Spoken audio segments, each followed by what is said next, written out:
Ингээ та бүхэнд манад нэгдэж байгаа 21 дахь хостлыг танилцуулж байна. За энэ хүү хостел маань бол 13 багшин дээд натур руу ойрхон шин 100 гэдэг юм хотхон байгаа.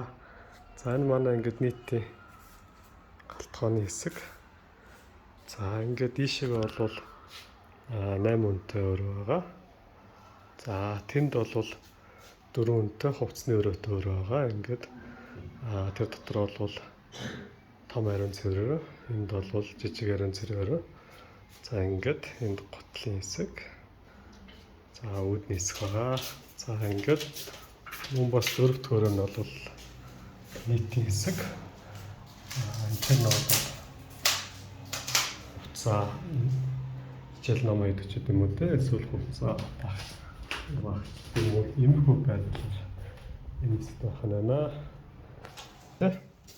Улаанбаатарт нэгдэж байгаа 16 дахь хостлоо танилцуулж байна.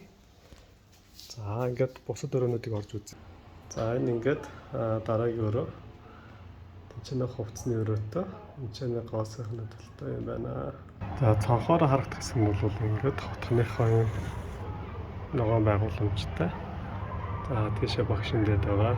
За цонх нь бол иймэрхүү цонхтой. За ингээд юм хувцсны өрөөний юм байна. За ингээд энэ ариун цэврийн өрөө. За манайх ингээд шинэ угаалгын машин ингээд тогтчулж байгаа. За энэ ингээд 2 дахь ариун цэврийн өрөө.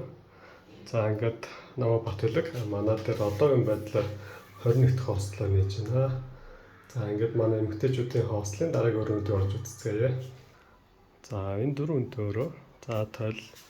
За энэтэй талдаа бол энэ шкафыг угсарнаа. За ингээд 4 төрөө маань тагтаараа гадагшаа харъя.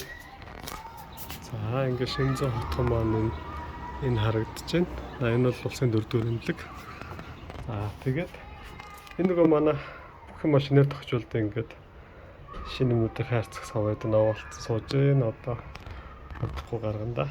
За үүдний хэсэг маань болохоор юм үүдний шин 50-р тойл. За хичээнэ хувцсны хэсэгтэй. Шүргүүтэй. За ингээд үүдний хэсэг маань болж байна. За тэрийг бол үзүүлсэн.